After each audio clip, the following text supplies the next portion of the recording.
Hello my dear friends, in this video I am going to tell you about the concept of cost, है ना. So for the production of goods,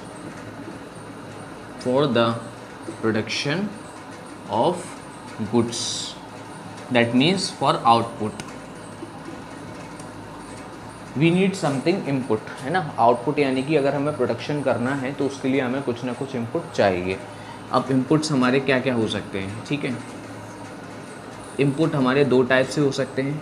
एक हो सकते हैं हमारे factor input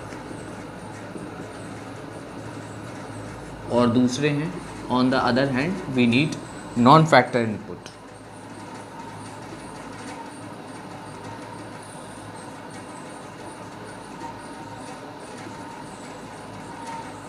so factor input कौन कौन से होंगे. देखिए, जैसा कि आप लोगों को पता है, as you already know about the production, that cost of production और factor of production,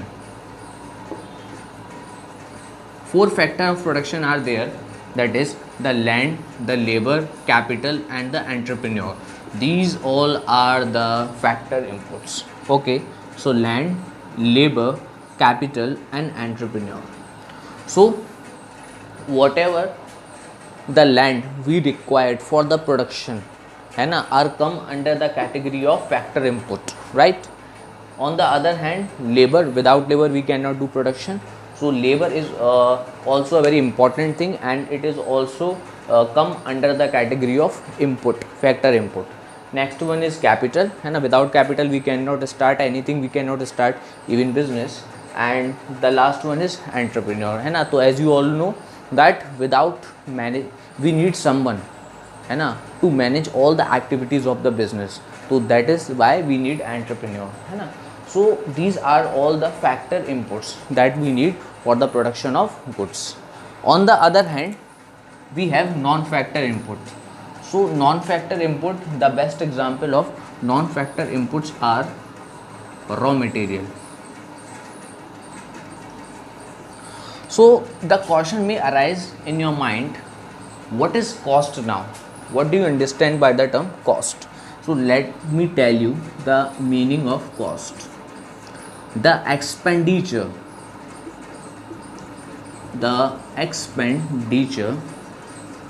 incurred by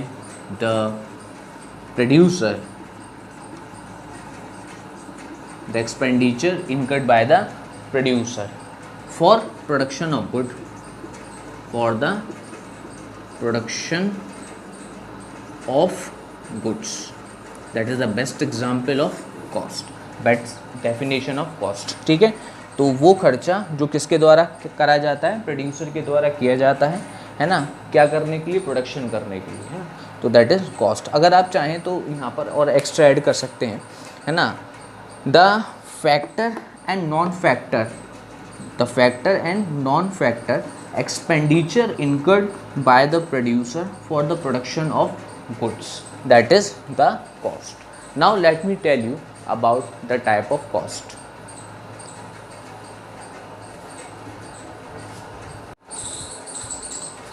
So cost type, दो टाइप थे cost के, जैसे मैंने अभी आपको बताया था.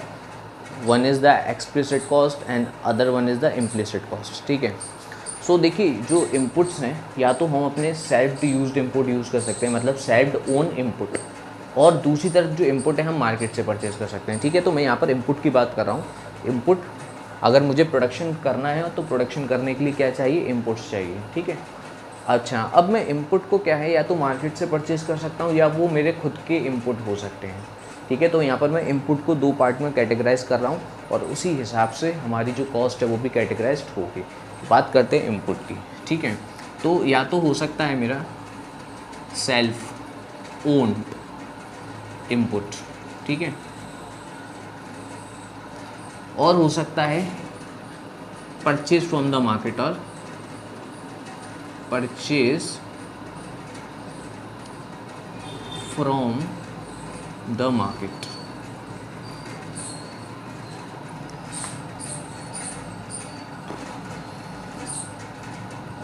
So whatever the cost, what ever the cost incurred, है ना, फॉर सेल्फ ओन इनपुट, है ना, सेल्फ ओन इनपुट के लिए जो भी कॉस्ट इनकर्ड की जाती है किसके द्वारा, प्रोड्यूसर के द्वारा, है ना, वो कौन सी होती है, implicit cost.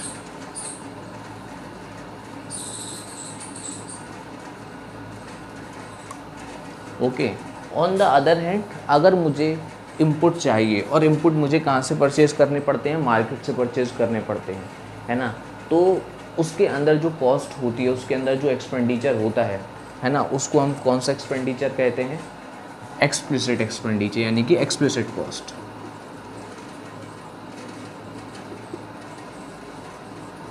So it means that costs are divided into two part, first one is the implicit cost and the other one is the explicit cost, है ना, तो implicit plus explicit। तो यहाँ पर मैं ये कह सकता हूँ कि in economics total cost is always equals to the implicit cost or and explicit cost।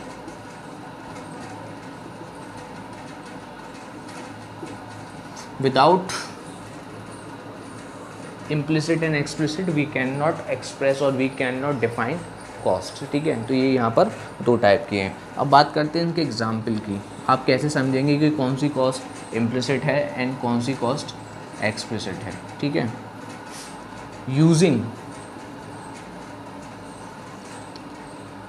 Self own land for the purpose of production,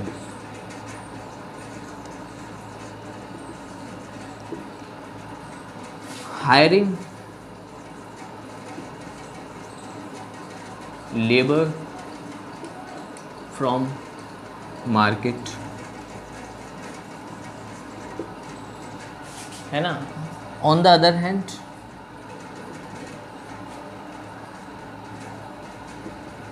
using the family as a labor, on the other hand purchase land from the market और from any external source, है ना, market से या किसी भी external source से अगर मैं लैंड परचेज़ करता हूँ तो वो किसका एग्जाम्पल हो जाएगा, एक्सप्लिसिट कॉस्ट का, है ना। तो फिर से हम थोड़ा सा समझ लेते हैं। Cost are divided into two type, first one is the implicit cost and the other one is explicit cost, ठीक है। एक इम्प्लिसिट कॉस्ट कौन सी होती है, जो सेल्फ ओन इनपुट जिसमें हम यूज़ करते हैं, है ना। फॉर एग्जाम्पल मेरी फैक्ट्री है, मुझे प्रोडक्शन करना है गुड्स एंड सर्विस का, या मेरा खुद का बिजनेस है, ठीक है। तो अगर मैं उसमें क्या यूज़ करता हूँ, अपनी खुद की लैंड यूज़ करता हूँ, ठीक है, तो वो कौन सी हुई, मेरी इम्प्लिसिट हुई, है ना, land for the purchase of, ठीक है।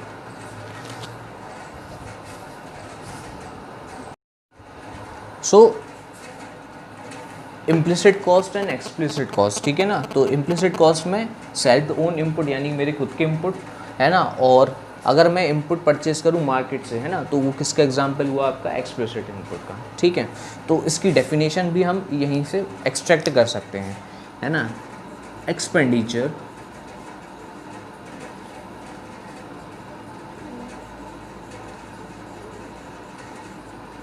incurred in using the self own input, ठीक है। तो जो वो खर्चे जो अपनी खुद की लैंड यूज़ करने से या अपनी खुद की सेल्फ ओन इनपुट यूज़ करने से किए जाते हैं, वो कौन से होते हैं, आपके इम्प्लिसिट कॉस्ट, है ना। On the other hand expenditure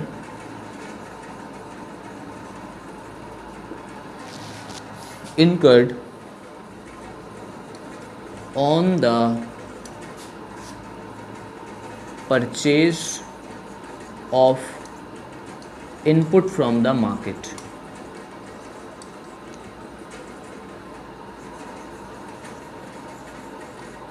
that is the explicit cost, है ना, वो कौन सी कॉस्ट होगी, एक्सप्लिसिट कॉस्ट होगी.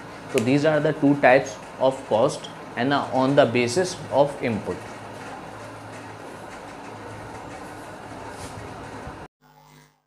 Now let's just discuss the type of cost. Okay, so costs are further categorized. Now this time, first one is total cost, average cost, and the last one is marginal cost.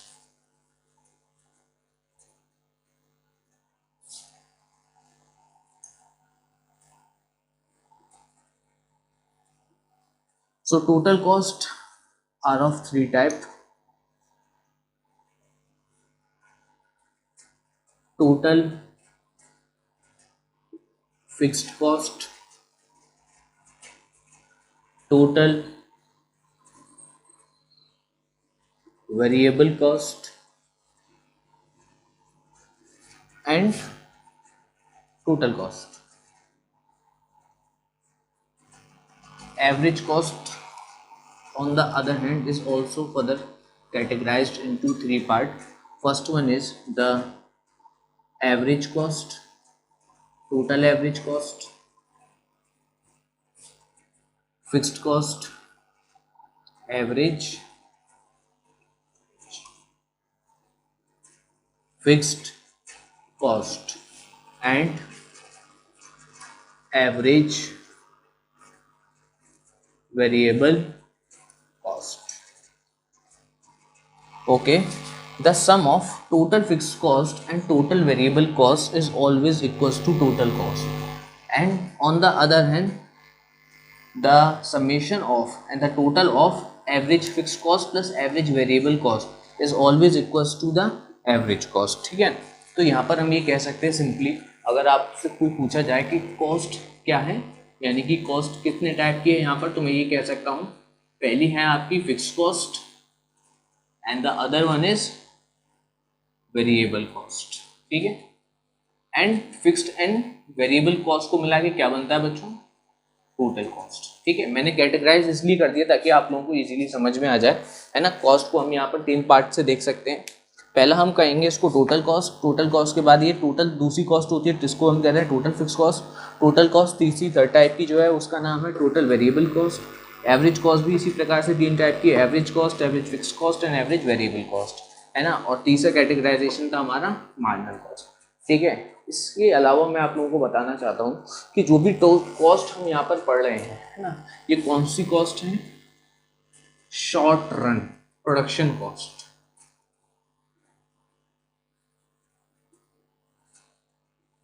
Short run production cost के under हम ये सब पढ़ रहे हैं ना. मैंने आप लोगों को पहले इससे पिछले वाला जो चैप्टर था, प्रीवियस चैप्टर, हमने उस प्रीवियस चैप्टर में डिस्कस किया था. शॉर्ट रन कॉस्ट होती है और लॉन्ग रन कॉस्ट होती है. शॉर्ट रन कॉस्ट में, है ना, there is a difference between variable cost, है ना, एंड फिक्स्ड कॉस्ट.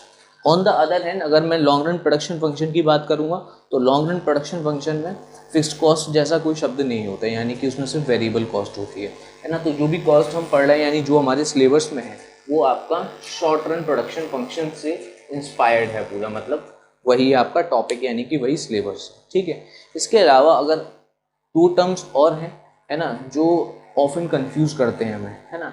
एक है आपकी सेलिंग कॉस्ट, है ना, और दूसरी है प्रोडक्शन कॉस्ट. आपने ज़रूर सुना होगा इनके बारे में, मैं बताता हूँ आपको. Selling cost and production cost, both are different, है ना, दोनों ही अलग हैं. क्या डिफरेंस है इसमें, ये डिस्कस करते हैं ना. It include the cost of production plus the cost of selling. It means to say that costs related to the production and costs related to the selling are including in selling cost. On the other hand, production cost only cost related to the manufacturing of goods, है ना, cost related to manufacturing of goods come under the category of production cost, है ना, production cost की category के अंदर आता है। दूसरी तरफ मैं अगर बात करूं सेलिंग कॉस्ट, तो सेलिंग कॉस्ट के अंदर कॉस्ट ऑफ प्रोडक्शन भी शामिल है और दूसरी तरफ हमारे सेलिंग वाले जो खर्चे हैं वो भी शामिल है ना। अगर मान के चलिए, है ना, कोई गुड्स है, अगर गुड्स प्रोडक्शन बाउंड्री क्रॉस करता है, यानी कि फैक्ट्री से जब बाहर जाता है सेल होने के लिए, तो सेल करने के लिए उसे काफ़ी प्रकार के अलग अलग प्रकार के खर्चे करने होते हैं, जैसे कि मार्केटिंग का खर्चा करना होता है हमें उस पर, है ना, जैसे एडवर्टीजमेंट हमें खर्चा करना होता है ना, शोरूम के एक्सपेंसेस जुड़े हुए होते हैं, है ना। इसी प्रकार से उससे सेलिंग से रिलेटेड काफ़ी सारे एक्सपेंसेस, रिटेलिंग एक्सपेंसेस, काफ़ी सारी चीज़ें जुड़ जाती है ना। तो वो प्रोडक्शन कॉस्ट अल्टीमेटली क्या बन जाती है, हमारे लिए सेलिंग कॉस्ट बन जाती है। ठीक है, तो इस चैप्टर में जो हम डिस्क्राइब कर रहे हैं, जिसके बारे में पढ़ रहे हैं, वो याद रखिएगा, हम किसके बारे में पढ़ रहे हैं, सिर्फ प्रोडक्शन कॉस्ट के बारे में, means cost related to the manufacturing of goods, है ना, cost related to the manufacturing of goods only. ठीक है।